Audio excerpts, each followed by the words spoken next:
There we go. Without objection, the chair is authorized to declare a recess of the subcommittee at any time.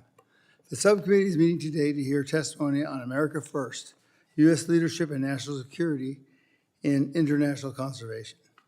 Under Committee Rule 4F, any oral opening statements at the hearing are limited to the chairman and to the ranking member. I therefore ask unanimous consent that all other members' statements be made part of the hearing record if they are submitted in accordance with Committee Rule 3.0.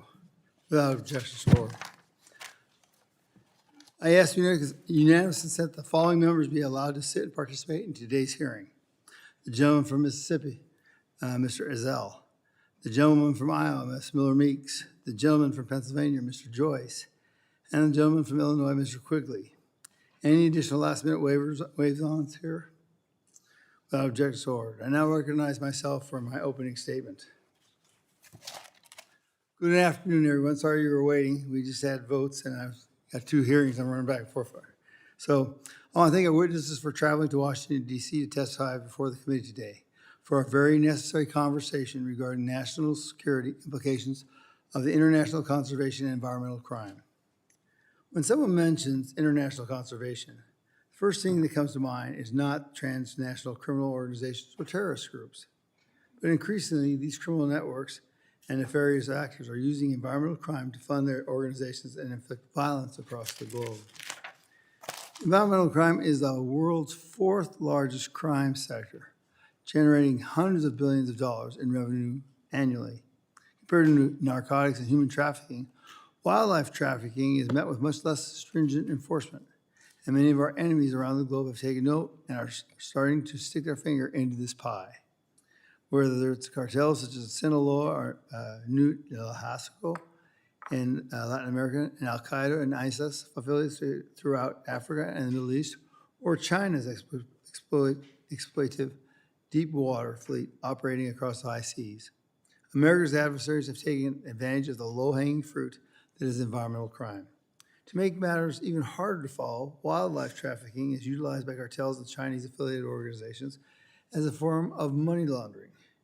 Cartels will barter wildlife products such as rare hardwoods, like today's most trafficked wildlife commodity, rosewood, or other animal products, which are often sold as luxury goods or used in traditional Chinese medicines with Chinese groups in exchange for precursor chemicals used in the production of fentanyl.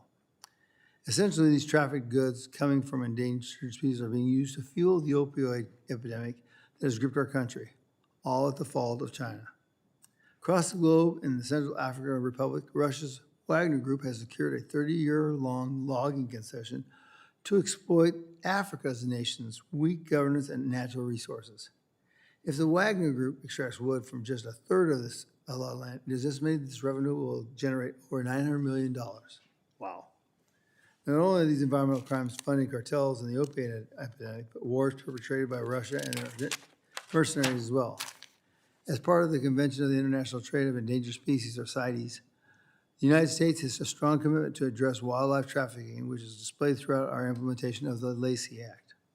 Despite our strong regulations, some illegal suppliers are still able to slip through the cracks and access the lucrative American market through mislabeling practices or laundering their goods through countries with much more lax oversight, such as China. Today, we'll be hearing from witnesses coming from industry groups, academia, and prior service with the Fish and Wildlife Service about the disastrous effects of wildlife trafficking, illegal logging, and illegal, unreported, and unregulated fishing have towards our nation's economic, border, and resource security. These effects don't just allow criminal groups to proliferate, but these crimes cause downstream consequences that ultimately harm American producers properly operating according to the rule of law. I look forward to the hearing from our witnesses today about how these crimes are proliferating and the ways that we can mitigate their consequences. I thank you, and I now recognize the ranking member, Ms. Dexter, for her 5 minutes. Thank you, Mr. Chairman, and thank you to the witnesses for being here today. Wildlife trafficking has spiraling impacts. It makes entire ecosystems more vulnerable to collapse. It threatens the foundational biodiversity on which all economies depend. It undermines legitimate businesses that work hard every day to operate within the law. In the case of illegal, unreported, and unregulated fishing, the human rights abuses are appalling, and food contamination contamination issues are widespread. But as a physician, I want to focus on an under-recognized national security threat, the spread of dangerous pathogens through international wildlife trade, both legal and illegal. The 2018 National Biodefense Strategy, released by the first Trump White House, says it plainly. Biological threats, whether naturally occurring, accidental, or deliberate in origin, are among the most serious threats facing the United States and the international community. Outbreaks of disease can cause catastrophic harm to the United States. They can cause death, sicken and disable on a massive scale, and they can also inflict psychological trauma and economic and social disruption. Again, that was the Trump administration. COVID is the most obvious example, having most likely been spread through a wet market where wildlife was traded legally. In 2002, a different SARS outbreak was caused by trade in civets. Mpox was first introduced in the US from pet prairie dogs that were co-housed with rodents imported from Ghana. The data are overwhelming. Roughly 75% of infectious diseases originate from animals, and over 70% of these emerging diseases from animals originate in wildlife rather than domesticated animals. The avian flu outbreak alone in the US has killed 2 out of the 7 confirmed human infections in the US, had killed 2 out of the 7 confirmed, and have resulted in the deaths of 185 million birds. Damage estimates exceed $1.5 billion. Major disease outbreaks from zoonotic diseases, or as most of the people here know, diseases that jump from animals to humans, can emerge through wildlife trade, but they also originate domestically. One of this country's biggest national security vulnerabilities is that no one is systematically tracking these diseases as they move across the country in wildlife. The National Academies of Science, Congressional Blue Ribbon Panels, nonprofit organization studies, and the National Strategy on Biodefense have recognized the need to conduct disease surveillance in wildlife across the country in order to help prevent major outbreaks. That's why I've been working with states, tribes, hunters, and zoonotic experts on legislation to shore up our national security with wildlife disease surveillance. I hope my Republican colleagues will work with me to find common ground on this effort. Unfortunately, so far, it has been the opposite. They gutted USAID, which led a global cooperative effort to track zoonotic diseases overseas before they reached their shores. In 2021, Democrats passed the American Rescue Plan, which included $20 million to combat wildlife trafficking, $45 million to track zoonotic diseases, and $10 million to stop the trade of wildlife that pose serious health risks. Much of that funding was rescinded by Republicans before it could ever be used. They cut the funding for U.S. Fish and Wildlife Service law enforcement, leaving it severely understaffed. And they disbanded the Department of Homeland Security team, which was poised to make significant inroads into wildlife trafficking. So once again, we are here watching my colleagues blame agencies for failing to do a job that they themselves have defunded. I agree with my colleagues and my chair that this is a major issue that we need to be addressing. However, we shouldn't be cutting the funding to do just that at the same time that we demand better. We all should be demanding better. And I, with that, yield back to the chair. I think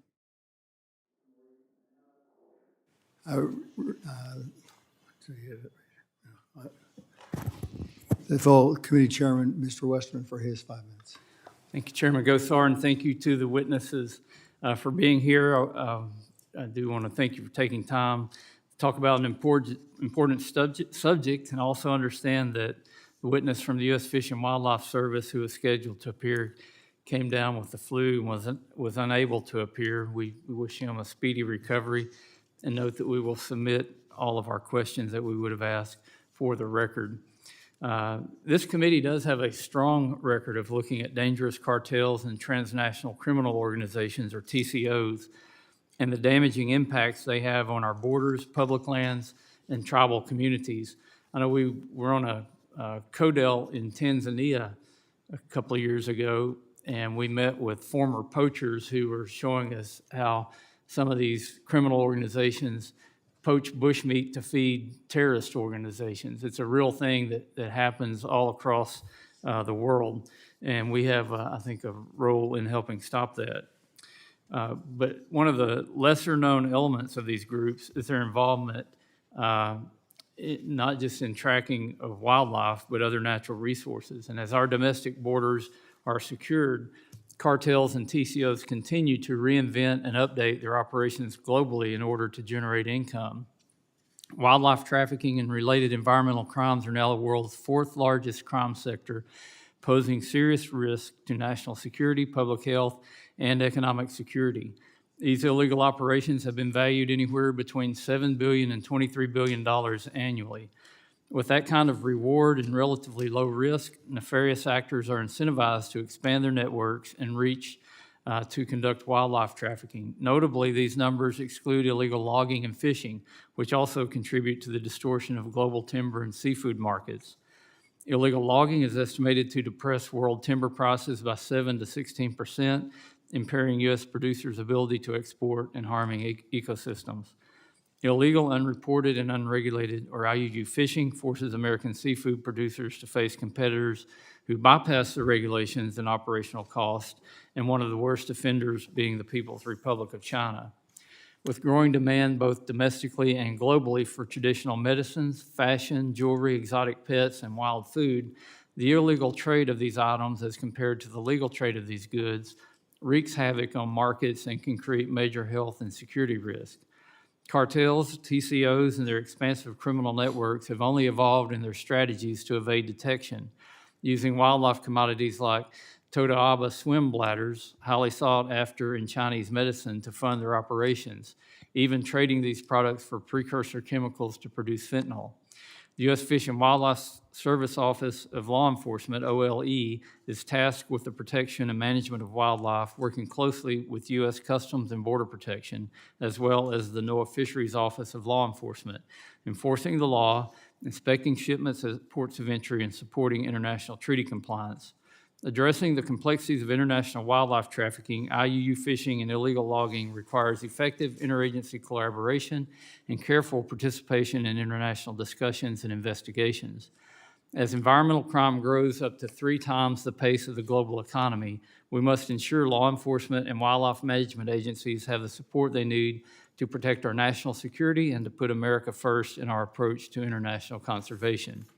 This hearing provides a valuable opportunity to better understand and address these ongoing threats, as well as look toward potential solutions for increasing conservation efforts globally from our American producers and sportsmen who have been involved in these efforts for many years. Again, I want to thank you for being here. I look forward to hearing your testimony today, and I yield back. The chairman of the full committee, I now recognize the ranking member for the full committee, Mr. Huffman from California. Thank you, Mr. Chairman. And I am glad we're having a hearing on this subject. It's a very important subject. I cannot improve on the descriptions of this problem that have just been given. The chairman laid it out very nicely. The ranking member spoke, you, Mr. Chairman, as well. I am troubled, though, at the disconnect, because we all agree that this is a huge problem. It has major national security implications, as many have already said. But if we're going to be serious about this and treat it in the way that we say we regard it, we've got to take a look at the capacity that it takes to confront a threat like this. We're naming it, but we got to also have a conversation about what this administration is actually doing. And that, unfortunately, requires my friends across the aisle to do something they don't often do, and that is you got to ask hard questions. You've got to hold this administration to a high standard. And in this case, I think if you're honest about this, you got to bring some critical analysis to the problem, because we have to maintain capacity to confront these threats. It requires staffing, it requires expertise, intelligence coordination, specialized enforcement skills, and that's where this hearing just comes crashing into the reality of what the administration and the Republican Congress have been doing, because their attacks on agency staff and staffing at the Fish and Wildlife Service, it has been slashed to the bone. They've left a handful of agents stretched across a global criminal market worth tens of billions of dollars. Major ports of entry have been left dangerously understaffed, even as traffickers rely overwhelmingly on commercial cargo and mail. They're not bringing this wildlife across the border in backpacks to the southern border. At the same time, the Trump administration shut down the Wildlife and Environmental Crimes Unit at DHS, the very unit created to target fraud, money laundering, and sanction evasion tied to wildlife trafficking. So put plainly, this administration and its apologists have virtually taken apart the mechanisms that were designed to confront this problem that we all seem to take so seriously. And when Republicans hold a hearing and call it a national security hearing without taking that part of the equation seriously, we've just got a terrible disconnect that we have to resolve. You can't warn about transnational criminal networks while systematically dismantling the federal capacity needed to stop them. Wildlife trafficking is expanding because enforcement has been gutted. Organized crime is embedding itself deeper because the guardrails have been torn down. And if this hearing were truly about national security, then we would be focusing on all of that. I hope, maybe we will. I hope I'll be pleasantly surprised because wildlife trafficking does not pause for political theater.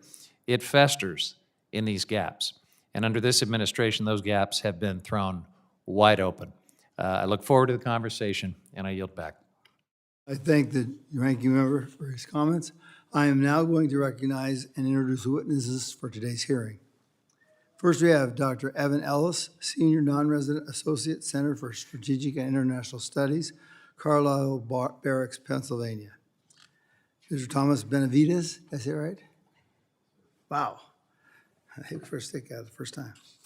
Assistant Vice President for the Board of Directors, Dallas Safari Club, Laredo, Texas. Then we have Mr. Ed Newcomer, U.S. Fish and Wildlife Service Special Agent, retired, Gardena, California. And last but not least, Dr. Eric Kingma, Executive Director, Hawaii Longtime Association, Honolulu, Hawaii. Let me remind the witnesses that under the committee rules, you must limit your oral statements to about 5 minutes. You'll see the light go on green. When it starts turning yellow, that means you got a minute to wrap it up. And red if you can cut it off quickly. Your whole testimony will be placed in the record. To begin your testimony, please push the on button. I have to be reminded that all the time, so that way we can hear everybody. So now I recognize Dr. Ellis for your 5 minutes. Chairman Gosar, Chairman Westerman, Madam Ranking Member Huffman, thank you very much for the opportunity to testify before the committee today. These are, of course, my personal views. Criminal activity by Chinese groups in the Western Hemisphere are a serious problem for its institutions and its prosperity, but of course they also threaten its resources and environmental health. These activities present unique challenges due to the limited capacity of regional governments to combat crime related to these Chinese groups. Chinese criminal activities in the hemisphere include, of course, IUU fishing, illegal mining, trafficking in lumber, flora and fauna, precursor chemicals for synthetic drugs, and money laundering, among others. They involve multiple groups of different sizes, from familial networks such as the Zhang cartel and precursor chemicals to the larger 14K and Sun Yi-on triads, the Fujian Mafia, Flying Dragons, Tai Chin, and Fuqi, among others. IUU fishing specifically costs Latin American economies an estimated $2.3 billion per year in lost revenues. Chinese engage in overfishing as well as illegal fishing techniques, such as the use of trawl nets, that have already caused the collapse of fisheries in Asia, strained those in Africa, and are currently contributing to hardships in Latin American coastal communities. In illegal mining, Chinese entities purchase gold and other products locally and globally, as well as supplying materials, tools, food, and clothing to miners in illicit networks. Chinese involvement in illegal timber trafficking contributes to deforestation. It's also an enabler of illegal mining, and it is used to smuggle materials in other, as well as other illegal traffic activities. Chinese company Baishan Lin was implicated, for example, in illegal timber exports in Guyana, while in Peru in 2021, Luis Hidalgo Okamura, the governor of Madre Dios province, was named in a timber smuggling case involving Chinese entities, to give one example. In wildlife trafficking specifically, PRC demand includes that for reptile skins, shark fins, jaguar and puma skins and teeth, butterflies, Totoaba swim bladder, as the chairman mentioned, as well as seahorses and various other flora and fauna. Chinese wildlife poaching does increase the peril to endangered species while generating illicit funds that undermine government control of the territories in which they operate. In narco-trafficking, PRC-based groups do send precursor chemicals to laboratories in Mexico and elsewhere. Fentanyl, specifically from Chinese precursors, killed an estimated 48,000 Americans last year by overdose. In money laundering, the activities of Chinese gangs and companies and financial institutions has proliferated opportunities for criminal groups to hide their illicit earnings in ways that are faster, cheaper, and harder to detect. Specifically in the Western Hemisphere, the U.S. Treasury in 2024 stated that these organizations, quote, have become more prevalent and are now one of the key actors laundering money professionally in the United States and around the globe. Because Chinese illicit networks operate both in Latin America and the United States, they potentially support also PRC espionage activities here. With respect to human trafficking, anecdotal evidence suggests that a racket involving prepayments to move ethnic Chinese through networks from the PRC to the U.S. through multiple Latin American countries, collaborating with local Chinese gangs and Chinese communities. Specifically in 2024, evidence suggests that more than 30,000 Chinese were intercepted crossing the southern border from the U.S. into the United States from Mexico, creating opportunities for PRC security services to potentially use at least some of these for the purpose of espionage in a future conflict with the United States. The phenomenon of informal PRC police stations in the region also shows that PRC interfaces with this diaspora in the region in non-transparent and coercive ways, creating farther opportunities for espionage and other damaging activity. With respect to recommendations, for me, it is important for the U.S. to increase its cooperation with law enforcement and intelligence bodies in other countries in the hemisphere, as well as being part of the prioritization that we see now through the new national security strategy on the Western Hemisphere. While Latin America often pushes back on U.S. pressure regarding Chinese commercial activities in the hemisphere, for me, cooperation on Chinese organized crime could be a win-win for our relationship with the region, helping it to combat illicit activity which would violate our collective sovereignty, our collective resources, destroy our collective environment, and undermine the rule of law. But as well, for the U.S., expanded cooperation with Latin America on organized crime not only would strengthen our protection of resources and the environment, but also to help us to better understand Chinese networks in the region that potentially impact our national security, while at the same time showcasing to our partners the harms to their own interests of improperly monitored and controlled PRC activities in the hemisphere that we share. Thank you very much for your time in considering my testimony today. Thank you, Dr. Ellis. I now recognize Mr. Benavides. Thank you, Chairman Gosar, Ranking Member Dexter, and members of the committee. Thank you very much for the opportunity to testify. I am Tom Benavides, an Assistant Vice President for the Board of Directors at Dallas Safari Club. I, along with my family, have been ranching cattle in Texas for generations.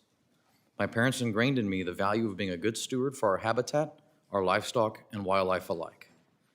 DSC and our separate charitable arm, Dallas Safari Club Foundation, are U.S.-based conservation organizations that put conservation first and hunting second, working with wildlife departments worldwide to promote science-based wildlife management and sustainable use. Every year, both organizations award millions of dollars in grants for research, anti-poaching, habitat, reintroduction, reducing human-wildlife conflict, and much more. I've been very lucky to experience many wild places on this planet, which led me to my love of rhinoceros. My wife and I have dedicated much of our life to establishing and maintaining a viable private breeding program of southern white rhino here in the United States, in the hope that we can help save the species and someday, perhaps, my children can be part of repopulating rhino in their natural habitat. While I applaud the hard work being done by American zoos and other NGOs, the strategy differs from that of private breeders.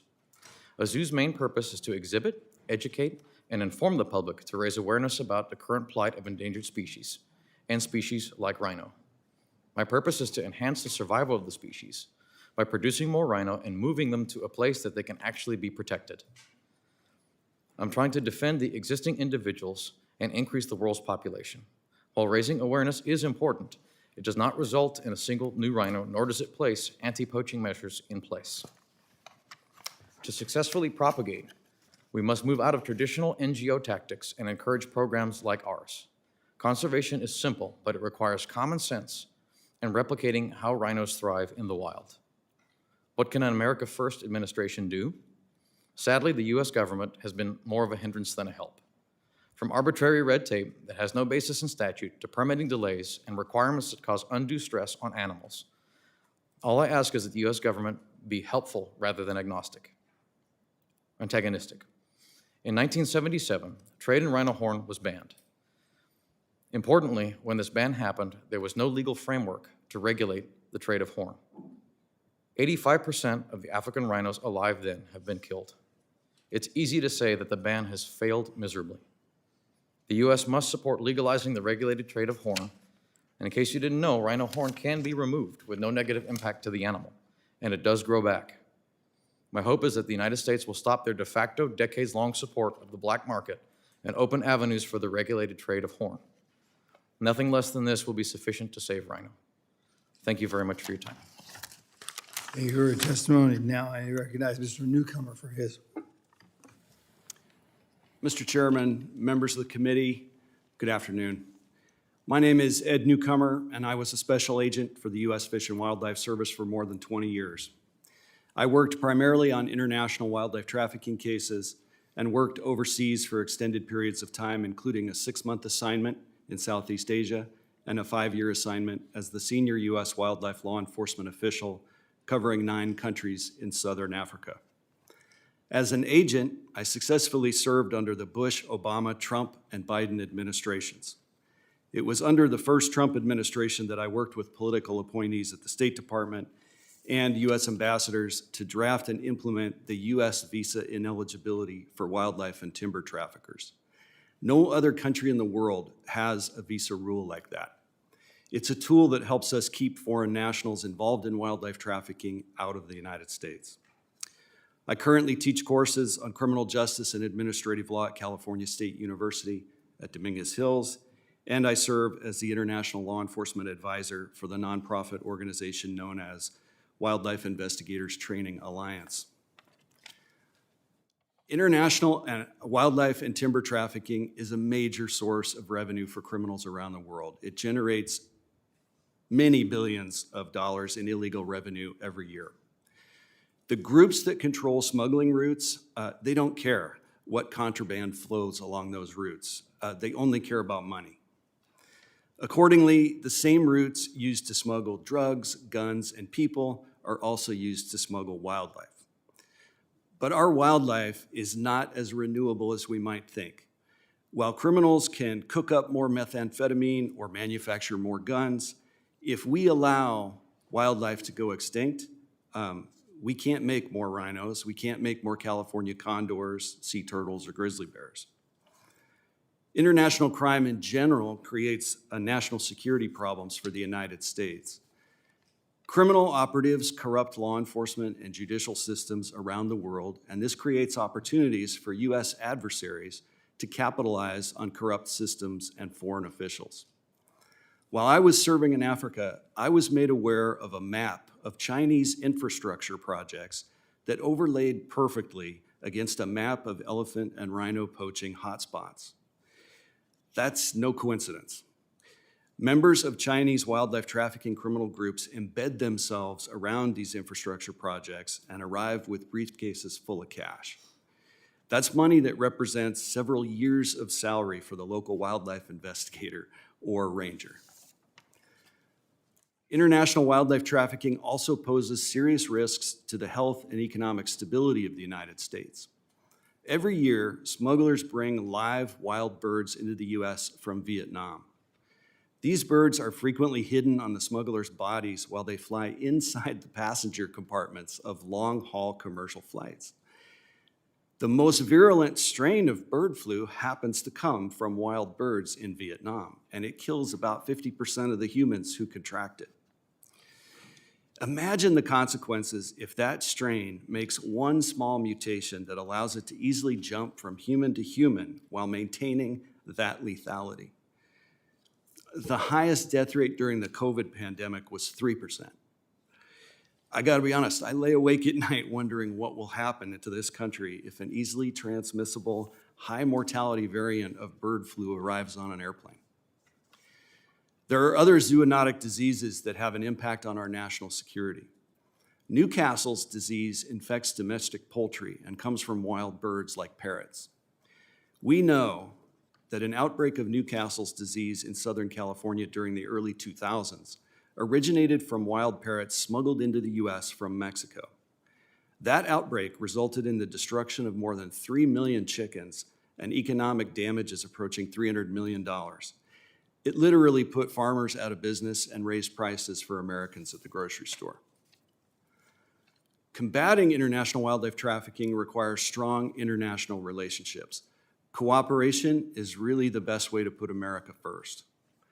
In Africa, I helped capture 3 major wildlife traffickers in Botswana, Malawi, and South Africa. That was only possible because of the strong, trusted, and mutual relationships the U.S. had with those countries.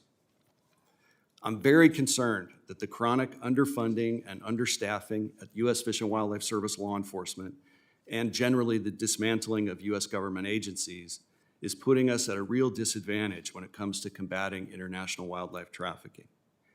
I love this committee's motto, putting conservatives back into conservation. There's no question that traditional conservative values are consistent with preserving our natural resources. Thank you very much. I look forward to any questions you have.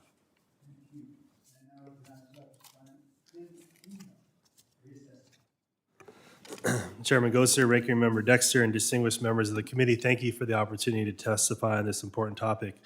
I serve as Executive Director of the Hawaii Longline Association, representing 150 U.S.-flagged Hawaii-based vessels targeting tuna and swordfish. The Hawaii Longline fleet is a major fishery in the United States and we're the largest food producer in the state of Hawaii. Annual landings exceed 30 million pounds with a dockside value of roughly 120 million. The landed value of the Hawaii Longline fleet consistently ranks Honolulu Harbor within the nation's top 7 ports in terms of fisheries economic value. Around 80% of our fishing efforts on the high seas amongst foreign competition. We also face daily competition in the U.S. market from foreign seafood imports. And most of the seafood comes from fleets that are heavily subsidized, poorly monitored, and subject to minimal environmental laws and enforcement. By contrast, U.S. fisheries operate under some of the most stringent regulatory frameworks in the world and is unmatched in terms of monitoring and enforcement. This makes the United States a global leader in marine conservation, protection, and management. Despite this leadership, U.S. seafood producers have lost or continue to lose serious ground in the U.S. market. Imports, often 30 to 50% or more cheaper, are displacing domestic products across nearly every major fishery. NOAA reports that 70 to 85% of seafood consumed in the U.S. is imported. In 2023, imported seafood totaled $25.5 billion, contributing to a seafood trade deficit exceeding $20 billion. Over the last 30 years, the inflation-adjusted value of foreign imports in the United States has increased by 130%. Foreign producers benefit from lower labor costs, government subsidies, weaker environmental standards, and cheaper processing, advantages U.S. fishermen do not have. It's estimated that 15% of wild-caught seafood imported in the United States comes from IUU fisheries. And IUU fishing includes transnational criminal networks, human trafficking and forced labor, state-sponsored unregulated fleets, underreported by licensed vessels, and harvests of endangered or protected species. IUU fishing undermines conservation efforts, distorts markets, threatens food safety, and harms workers. Preventing IUU-associated seafood from entering the United States market is essential for national security and marine conservation, economic fairness, and consumer protection.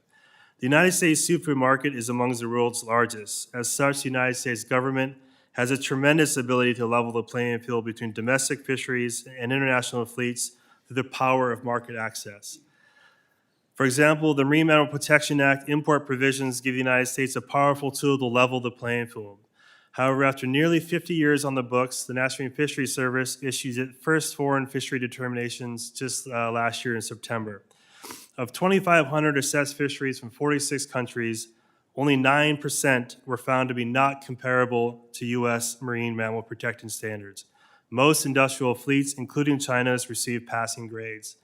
This was a missed opportunity to hold foreign fleets to the same standards required of U.S. fishermen. China is the world's largest fishing nation, and its global fisheries reach is unmatched. Chinese fishing vessels fish in all of the world's ocean and the exclusive economic zones of 90 countries.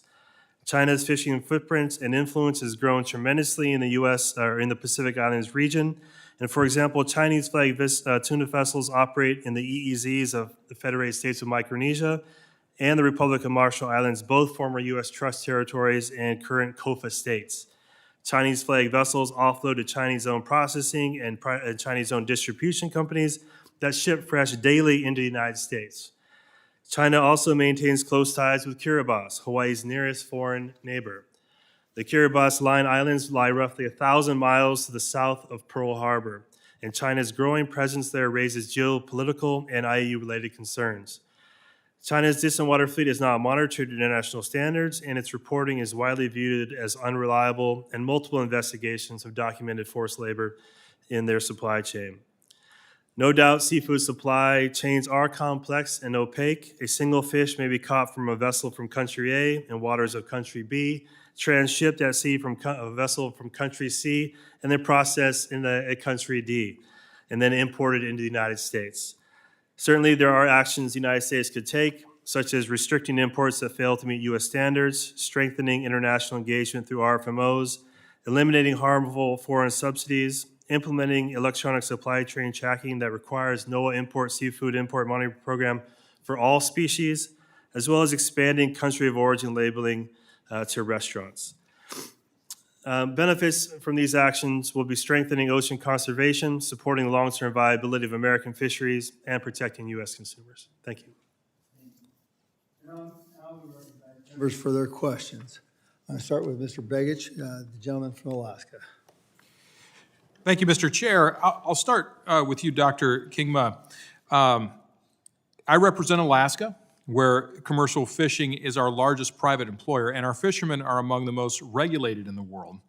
Yet cheap foreign imports devastate prices for Alaska salmon, pollock, crab, and other species. You note NOAA gave China's fleet a passing grade under MMPA import provisions.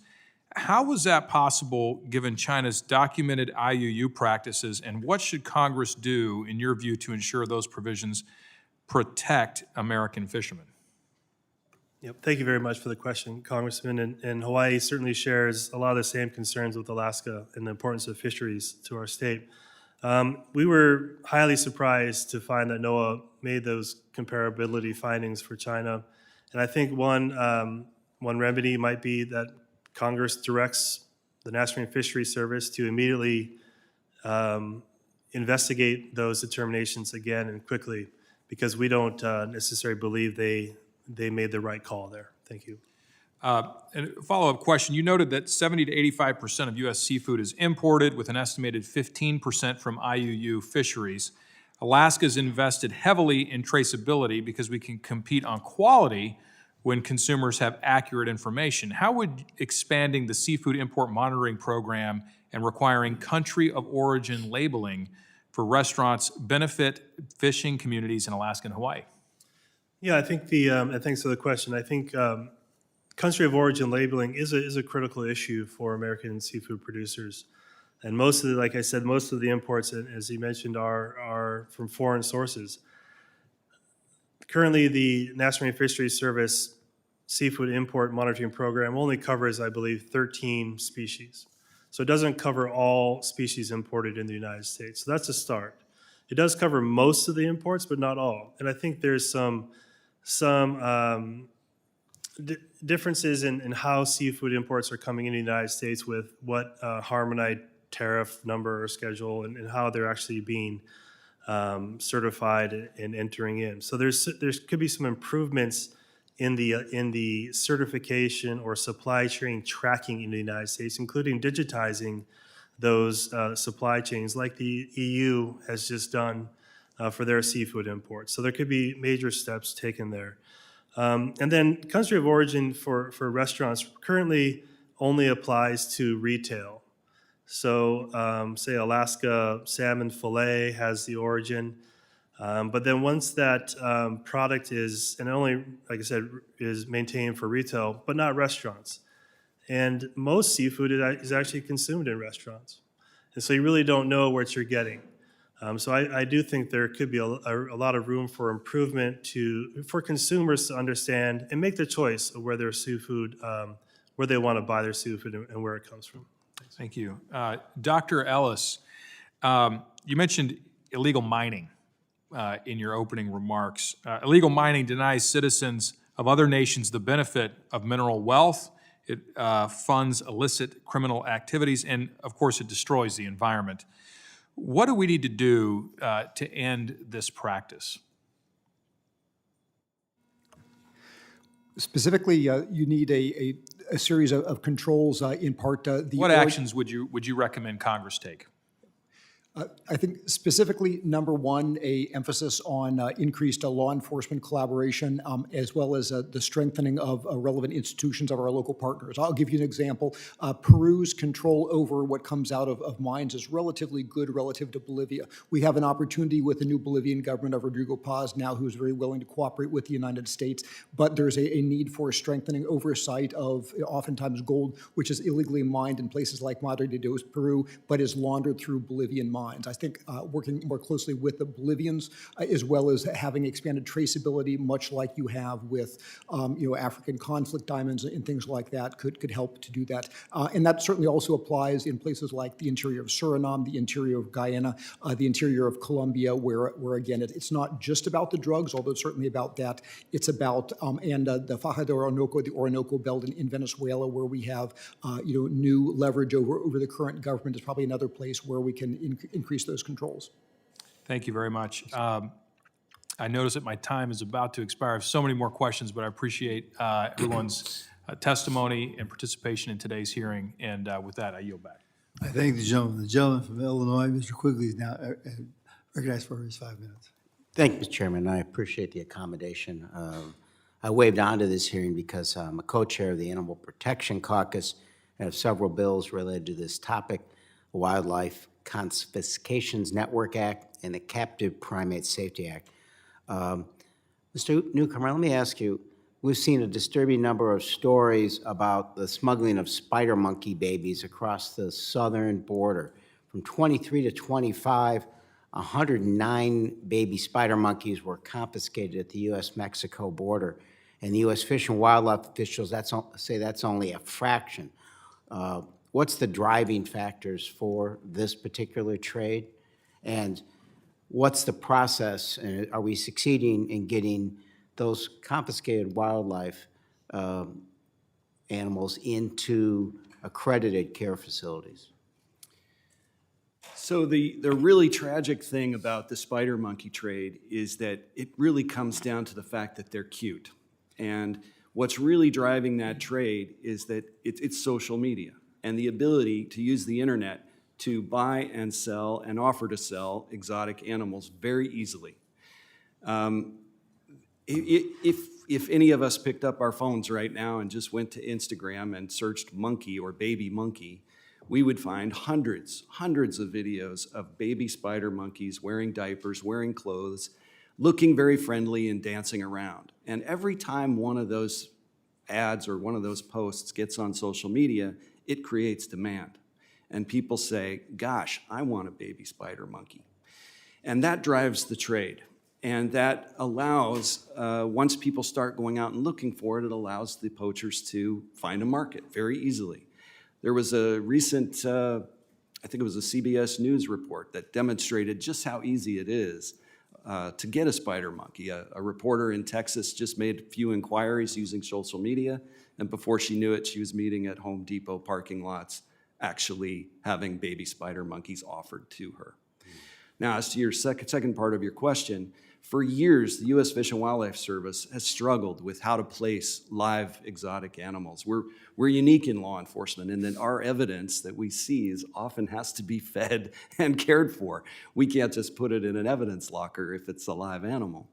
So during my career, there were many occasions where I arrested somebody at the airport at 11 o'clock, 12 o'clock at night with a live animal strapped to their body. I now have to take that person to jail, but when that's over, I have to figure out how to feed this animal and how to care for it. And in the past, it was really just individual agents and wildlife inspectors who knew somebody at a zoo or knew a wildlife rehabilitator that they could call at 2 in the morning and say, hey, can you help me? There's been a recent move to develop the Wildlife Confiscation Network. a live wildlife confiscation network. And that has been incredibly helpful to U.S. Fish and Wildlife Service law enforcement. It's a network that basically has other people who are already connected in and with numbers and call trees, so that if an animal comes into, say, LAX, whether it's a monkey or a snake or whatever, and it's confiscated, the U.S. Fish and Wildlife Service agent or wildlife inspector simply has to make a call to the Wildlife Confiscation Network coordinator. And, Yes, and sir. I appreciate that, given the short time. Yeah, sorry. I don't mean to cut you off, but, and I was at Born Free in South Texas, he lived this.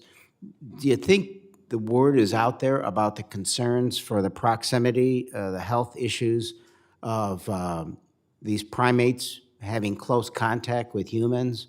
I mean, are we trying to educate the public on that as well? That's a real concern and a real issue. I don't think the public realizes just how dangerous a primate can be, whether it's disease or not. But once that primate gets older, they bite and they scratch, and those scratches can cause serious diseases in humans. The sad thing is that a lot of these primates, as they get older, they will have their canine teeth removed so that they can't bite.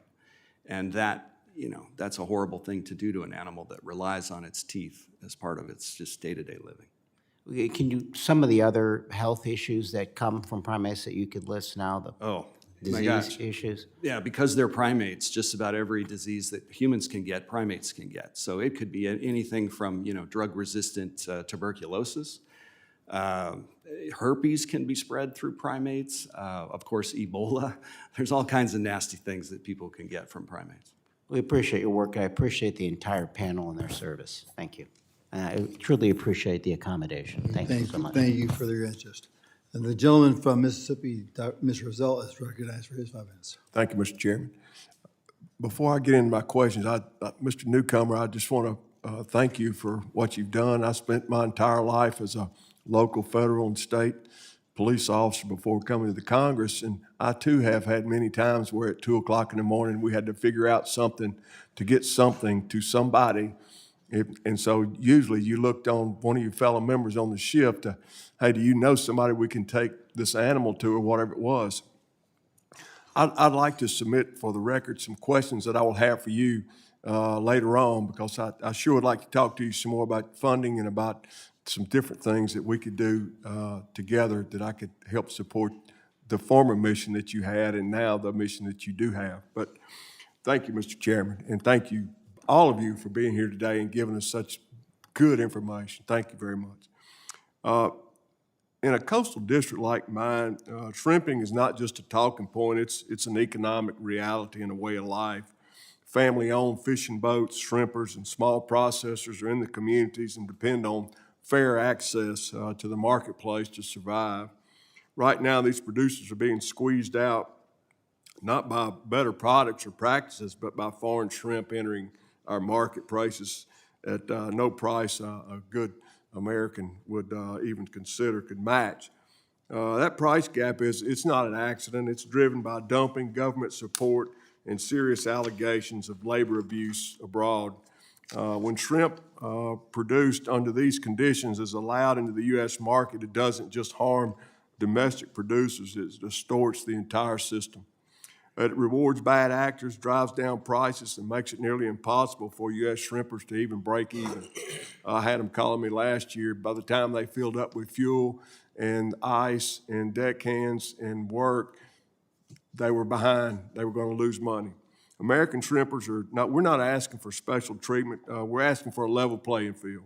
And once we get to that and get through with this, the forced labor that we've seen from the Chinese, environmental abuse, and some of these unfair trade practices, we want to take care of our local folks, and that's what I'm here for, to try to do that.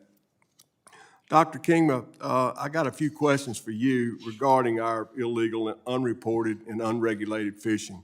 If unfair imports continue to go unchecked, what's the future look like for domestic shrimping in our communities? Thank you, Congressman, for the question. I think you can replace, Gulf shrimp with every single major U.S. fishery in those remarks. we are losing, and we're losing rapidly. The same case for Hawaii, Alaska fisheries, East Coast, Gulf, you name it, West Coast. The U.S. market is huge and it's powerful, so we have to use the accessibility to the U.S. market to support domestic fishermen and level that playing field. So somehow, certainly restricting imports that are subsidized, that are from IUU is the immediate start. And then also on the regulatory aspect, leveling the playing field from the regulatory frameworks that we're subject to, those should also be applied to foreign fisheries. And in doing so, you support marine conservation and you support U.S. domestic fishermen. Thank you. Would you agree that allowing imports produced with forced labor in the United States market directly undermines American workers and lawful business? Yes, 100%. What policy recommendations do you have to curb the importations of shrimp so our shrimpers can fairly compete? Yeah, I think it's, like I said, ensuring that the imports that are coming in meet U.S. standards. And in meeting U.S. standards, we have to figure out how that fishery product is produced. And if it's produced with forced labor, it has no business being in the United States. If it's subsidized and if they don't follow U.S. environmental standards like Marine Mammal Protection Act, it has no business being in the United States. Thank you. And I look forward to continuing this conversation. And Mr. Chairman, I yield back. Thank the gentleman from Mississippi. I'm now going to kind of a little out of order. I'm going to go next, because I've got votes clean across the campus here. So, Mr. Newcomer, wouldn't you could spend all the money you want to with law enforcement, but you have to have compliance or help from the public? Would you say that would be the case? I'm sorry, I missed the very first part of your question. So you can have all the enforcement you want, but you need to help from the public, do you not? Oh, yeah, absolutely. So if you were to empower the average citizen to be part of the situation where they start looking out for animals and really will talk and tell, you can make a real big impact to that, could you not? Yeah, I think if you empowered the average citizen, that, yeah, you could make a help. So if you were to make your success model, the elimination of these animals being transported and trafficked, you could make that part of the supposition that would increase money, right? And like say in a fund. Where I'm going with this is I have a bill, okay? It's called the Lasso Act. And what it basically does is it takes all the revenues coming off of public lands and turns it over to Social Security. Well, what that's going to do, now you've got an interest in it. So now you're going to be investing your time and energy if you see something illegal coming up, because that takes away from your benefit from the public lands. Would you agree? Well, I've made qualified agreement. Okay. I think that sometimes there's a fine line that can't be crossed where it actually creates a mechanism for laundering.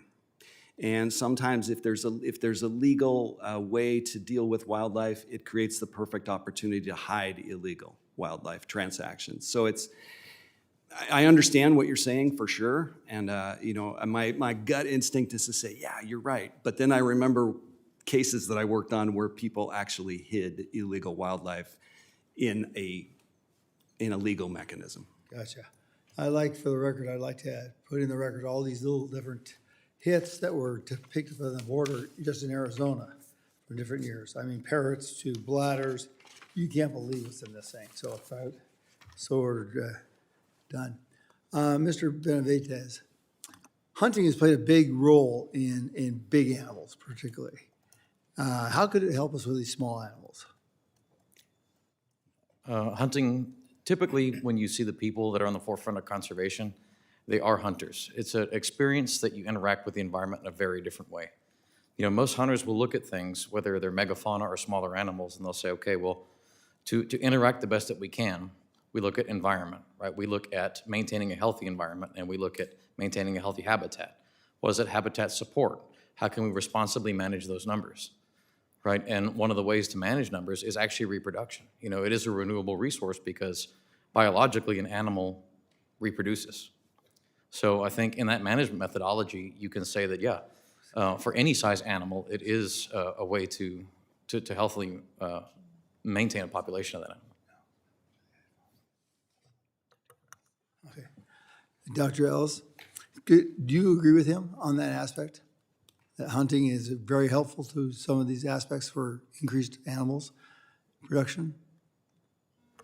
Well, for me, I think, hunting is the connection that hunters have with the environment is a logical part of the broader issue of stewardship, and the, proper regulation and freedoms to hunting are part of the broader, regulations of the environment writ large. So I think I would concur. Mr. Kingma, when you look at some of these fines, they're minute, they're small comparatively to the crime. Would increasing those fines make a difference, and making an example out of a crawler, a Chinese crawler, something like that for a while, would that help? Yeah, I think to a certain extent, thanks. But also, we have limited ability to fine foreign vessels of another country. That only occurs if they're fishing in U.S. waters. But we do have an incredible ability to limit or prevent access to the U.S. market. So I think we should focus on the accessibility rather than a fine onto a foreign vessel. Yeah, I'd be very interested because in Alaska, they have this whole matrix put together, and they're showing increases in all their production. So at least that's my understanding, gentleman from Alaska, that happens. So maybe some models like Alaska would be something very good to start looking at, okay? I'm done. I'm going to turn it over now to the ranking member for her 5 minutes. Okay. All right, thank you very much. Mr. Newcomer, and really appreciate everyone's, and obviously we have bipartisan agreement on a lot of this, so look forward to the questions. Mr. Newcomer, in your experience, why is wildlife trafficking a potential health threat to the U.S.? Well, gosh, I talked about bird flu, and that's the thing that keeps me up at night, right? Yeah. But there are a lot of diseases that can come in, not only through live wildlife, but wildlife parts, things like, Ebola, as we talked about, things that are really scary. But another scary thing is the unknown. Like, what diseases are on the horizon? What's the next disease? What's going to mutate tomorrow that becomes highly infectious and deadly? And all of that can come in anytime you have, when you have not very many enforcement people trying to monitor this kind of thing. It's just a risk. Thank you for that. And if a pathogen was introduced into wildlife in the U.S. that had the potential to make a jump from wildlife to people, how would we know about it when we have so few people enforcing? Yeah, with so few enforcement people, the most likely way we're going to know about it is we're going to have, the typhoid Mary, and we're going to have an outbreak of a big problem, and people are going to start dying or getting really sick. The best way to know about it, of course, is to catch it early, and that's through, robust wildlife inspection officers, numbers at the border points and the ports of entry to look for illegal wildlife coming in. Because once that happens, the wildlife can go to quarantine and be tested, and then we know, okay, we have a problem or we don't. I very much agree with that. And it's the same in humans, like containment versus, anyway, we'll move on. Are there enough, and I think we've already heard this pretty clearly, but are there enough fish and wildlife inspectors at ports to manage the volume of trafficking? And if not, why not? Absolutely not. There is not. And I can give you a specific example. I recently learned through my contacts that there is one wildlife inspector based at the Port of Seattle. The Port of Seattle is a major port with people and cargo and everything else coming and going from all parts of the Pacific Rim, a high-risk area. One wildlife inspector cannot handle mail, sea cargo, air cargo, and passengers. It's not possible. Totally agree. Yeah, so same is true of agents. The numbers of wildlife inspectors and agents are historically low, and I don't want to use up your time, but just briefly, keep this in mind. The U.S. Fish and Wildlife Service, just agent force, has been authorized at the highest to be around 250, 253 agents. That has not changed for 40 years. Yet the mission of the Fish and Wildlife Service and its responsibilities have grown tremendously in that time. I used to say when I was a first-line supervisor in LA, my boss and I would always joke, hire me, give me twice as many agents and twice as many inspectors today, they'll all be busy tomorrow. Okay, and I appreciate you elevating not only that we haven't increased the number of agents in 40 years, but we probably have a huge number of unfilled positions right now. Okay, Absolutely. As far as I can understand, it's historically low, like right around 100, or maybe 170, something like that. obviously we have a lot of work to do there.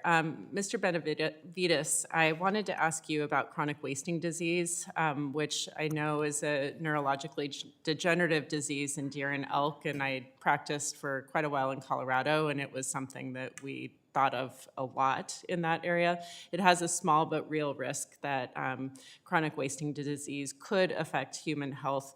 Is it fair to say it is a threat to the sport hunting industry in the U.S.? Well, yes, obviously, coming from Texas, it's something that Texas Parks and Wildlife, our state agency, is looking a lot into, especially over the past, couple of years. Of a lot of new things have been put in place to monitor it.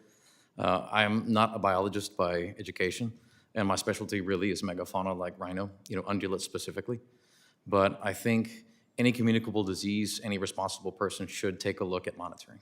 And just so we know, it is an extremely infectious, problem, and so it captured the imagination of a lot of the hunters that I was interacting with, clearly, because nobody wants to kill their children with, an elk stake. So would you support funding to be allocated to states and tribes to track chronic wasting disease, other diseases like it, in the wild as a way to try to manage it and in some places contain it? Coming from Texas, I feel like our state agency is doing more than a sufficient job. So for us, I don't think it would be necessary. Okay. And in my last 2 seconds, I'm going to go over, hopefully the representative will give me some grace. Dr. Kingma, you had articulated several threats to longline fishing, but there is one that I didn't see, and this committee is about to have its second hearing on deep seabed mining, a destructive, risky, and economically dubious pursuit of eccentric billionaires, and many in the tuna industry have expressed concern about it. How does the Hawaii Longline Association feel about deep sea mining? Yeah, thank you for the question. We're concerned about the impacts of deep sea mining on tuna populations and their distribution. We look forward to some more of the science being available, because it is quite unknown. At this point, we're highly concerned. Thank you. I appreciate the indulgence. I now recognize the gentleman from Ohio, Representative Joyce, for his 5 minutes. Thank you very much, Mr. Chair. Dr. Ellis, as a co-chair of the International Conservation Caucus, I'm committed to advancing international conservation initiatives that strengthen our national security. In December 2024, Congress authorized a new entity, the United States Foundation for National Security and Counterterrorism. Its job is to bring together public and private partners, protect key landscapes and seascapes, and stop criminal and armed groups from exploiting wildlife, forests, and fisheries. In your written testimony, you describe how Chinese criminal networks are deeply involved in unregulated fishing, illegal mining, timber trafficking, and wildlife smuggling across Latin America. Can you discuss how those activities undermine the governance and the regional stability, and what the implications that has the U.S. national security interests in that region? So thank you very much for the question. For me, these activities, and they're multidimensional, as you alluded to, impacts us through their impacts on the region, but also impacts us directly. Obviously, through the region, for example, when you talk about IUU fishing, you're depleting local fisheries and you're hurting coastal communities, which indirectly causes instability and thus can lead to migration and government issues and other things. The issues with illegal mining not only have environmental costs, but there's an entire illicit industry that contributes to informality, it contributes to other types of criminality, money laundering of drugs and things like that, and thus undermines democracy and undermines governance stability in the region. Obviously, when you talk about flora and fauna trafficking as well, you're not only talking about the endangerment of species, but opportunities to be able to launder money through those activities. More broadly, when you look at U.S. security directly, and I alluded in my testimony, of course, to illegal trafficking and smuggling of persons through Chinese communities and how that contributes directly to flows for security issues. But beyond that, of course, many of these activities create other opportunities for money laundering. There are cases in which Chinese triads and other entities in the United States, they have money that they are laundering for groups like the Sinaloa cartel and others, and then they are laundering that within the United States. And so there's also farther in the United States an issue of presence and in the Americas more broadly. If we ever have to fight a war against the PRC in the Indo-Pacific, it's not just directly the homeland and the people who are coming across the southern border, but it's also other areas where U.S. Southern Command and others could have their equities put into jeopardy. And so there are concerns with respect to, for example, IU fishing and the possibility of espionage assets and other things to hide within those vast IU fleets which go on the deep water side from the Galapagos, Ecuador, Peru, Chile, through the Straits of Magellan, Argentina, putting in Uruguay, et cetera. And so it's really multidimensional. It's the idea that when you have people, networks, and money and physical presence with an adversary nation, although it's not all directed by that government, it creates opportunities for that government to want to do harm to you in times of conflict. Thank you very much. Dr. Kingma, the U.S. has a strong interest in sustainable fisheries and in limiting the impacts of foreign fishing fleets on governance and markets. In your written testimony, you describe how China is the world's largest fishing nation, responsible for around 30% of all the high seas. In your view, how do China's subsidized fishing fleets influence other nations economically and politically, and what impact do these operations have on the United States? Yeah, thank you for the question. I believe China's fishing fleets serve multiple purposes for that country, and it's more than fishing and food security, but also geopolitical influence and dominance. And so from our experience and from being on the ground in many Pacific Island countries, you feel that presence and you see those vessels. And our fleet in particular fishes on the high seas most of the time, and we see a growing level of presence of Chinese fishing vessels in our neighborhood. And so I think the United States has to be highly concerned with where this is going and utilize everything in its power, including the access to the U.S. market, to prevent the expansion of Chinese fishing effort that we believe is certainly unregulated and unmonitored, and really to understand their objectives. And we certainly understand that they are closing in, certainly in the Pacific Island region, to the extent that we've never seen, previously. Thank you. Mr. Benavides, U.S. leadership is critical to global efforts to protect endangered species. In your written testimony, you argue that the international ban on rhino horn trade has failed and empowered illicit market criminal networks. Based on your experience, how could regulations be designed to conserve wildlife and protect local communities, even in controversial cases like the rhino horn trade? What safeguards would be necessary to prevent abuse within a legal market? Well, specifically when you talk about rhino horn and U.S. involvement in CITES, the charge of the CITES membership is to support the request of the host country. Right? In my written testimony, I included a link that shows the High Court of South Africa ruled that rhino horn is a privately owned item and is tradable for the purposes of conservation. So those initiatives and money that could be garnished from the private trade of horn could be put into anti-poaching programs and the proliferation of the species. And South Africa actually has, outside of the chipping program, to track international movement of the horn, there is what they call RODIS, which is the Rhino DNA Index System, which they can actually tie the cells from the horn directly to the host animal, so you can monitor illegal trade versus legal trade. I apologize for going over time. No, I certainly appreciate it. I realize I ran over and I beg the consideration of the chair at this time. I thought the question might be worthwhile. Thank you. Or his answer would be worthwhile. It was, and I appreciate that. Thank you. We're going to go ahead and extend some time for additional questions, and I'll recognize myself for an additional 5 minutes. Mr. Newcomer, what are the penalties for illegal wildlife trafficking? Well, they vary greatly depending on the law involved, obviously. Shocking to most Americans, I think, would be the information that the Endangered Species Act is at maximum a Class A misdemeanor, which means that the maximum penalty would be a year in jail and a $100,000 fine. How much does a trafficker, how much can they earn typically? Traffickers I've personally chased even a butterfly trafficker I arrested once, made $100,000 a year. He tried to sell me $300,000 worth of protected butterflies. Wow. So it can be a lot of money. So do you think that, in your professional experience, the penalties for wildlife trafficking should be increased to help deter wildlife trafficking? I think that would be a very positive step in the right direction. Yes. Okay. In your written testimony, you described the lack of, quote, policies, directives, or guidance on how attachés are to conduct their operations overseas, what the expectations are of attachés in building and maintaining interagency relationships, or how U.S.-based agents are supposed to interact with attachés. To your knowledge, since your retirement in 2022, has this policy guidance been updated? And if not, what specific guidance would you like to see implemented for attachés to help improve the work of the Fish and Wildlife Service investigative offices overseas? Yes, as of last week, I confirmed that there are still no internal policies, guidance, nothing for how attachés are to operate overseas.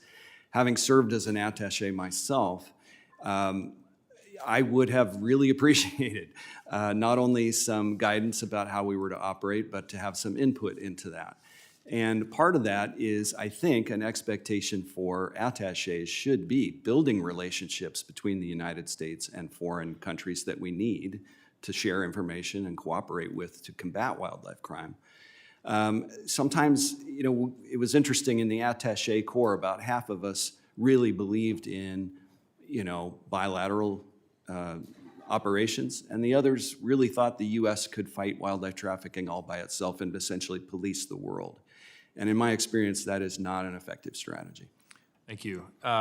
Dr. Ellis, your testimony describes China's 17,000 vessel distant water fleet engaged in systematic IUU fishing that has collapsed fisheries in Asia and now threatens fisheries in Latin America. For Alaska, it's not abstract. China's fleet operates in the North Pacific near our waters, and our fishermen see these vessels. What tools should the U.S. deploy, sanctions, port state measures, diplomatic pressure, or another tool to hold China accountable for what amounts to state-sponsored resource theft? Well, certainly, sir, all of the above. First of all, beginning with the responsibility when one flies the flag of China or has other ties. In other words, they then become legally responsible for the actions of their deepwater fleet. We've had difficulties with China on that. I think certainly more pressure can be put on China with respect to that.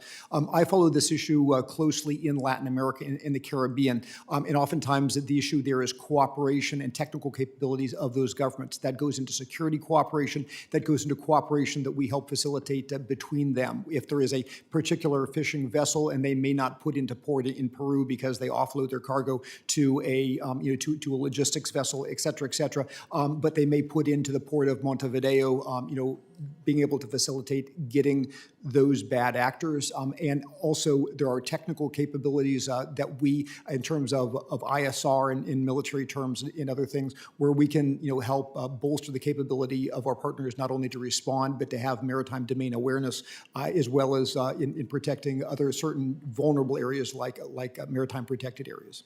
And would you say that what we see in part is a regulatory arbitrage activity that's occurring? So it's not just IUU, but it's also the fact that once they're outside of the exclusive economic zone of the United States, they engage in fishing practices that we would not condone here in the United States. That they're involved in destructive environmental practices, over-harvesting, et cetera.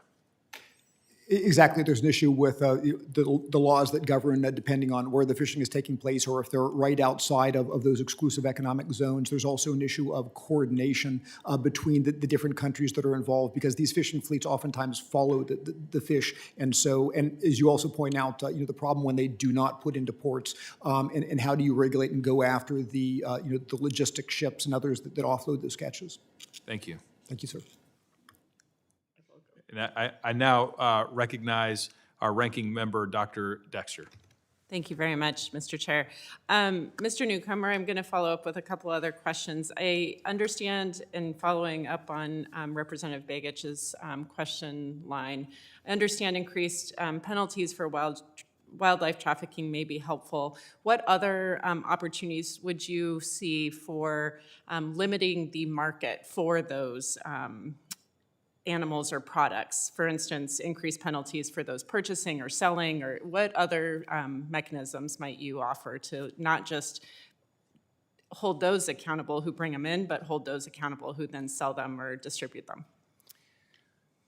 Yeah, there's a lot of what the U.S. Fish and Wildlife Service does is dependent on kind of an interstate movement of the wildlife. So anytime that happens, it's just an extra element that the investigator has to prove.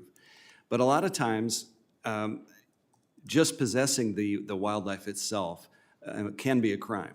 And if the law is written in a way where possession is illegal, and I'm not required to prove interstate transport as an investigator, that makes my job a lot easier, and a lot more difficult for the bad guys to create confusion and duck and avoid me. That makes a lot of sense. And I understand that Fish and Wildlife Services may not be currently engaged in all the task forces that they may be able to offer insight or help to. What would be some of those task forces? Yeah, I'm actually really concerned about what I'm hearing about that lately. For example, even with IUU, there's a working group called the MSAFE Working Group, which stands for Maritime Security and Fisheries Enforcement. It's embarrassing to say, but that's been described by one of my former colleagues as a PowerPoint party. Nothing comes out of it. No cases have come out of it. No prosecutions have come out of the MSAFE Working Group, which is to address IUU. There's another one called the Timber Trafficking Working Group, which has been stood up by the Department of Justice now for 2 years. Not a single case, not a single prosecution has come out of it. And my understanding is U.S. Fish and Wildlife Service agents don't even participate. Which, I know they have limited resources, but, at some point you have to make things work, and there's some things you just can't ignore.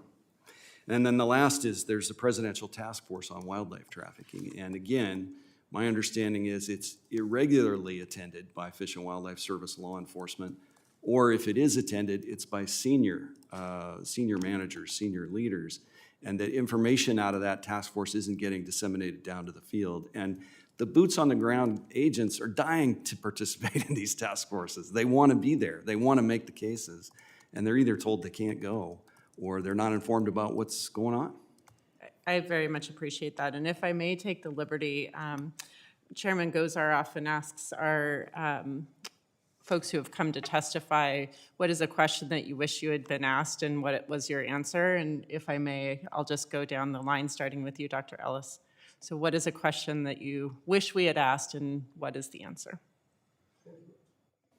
Thank you very much, ma'am.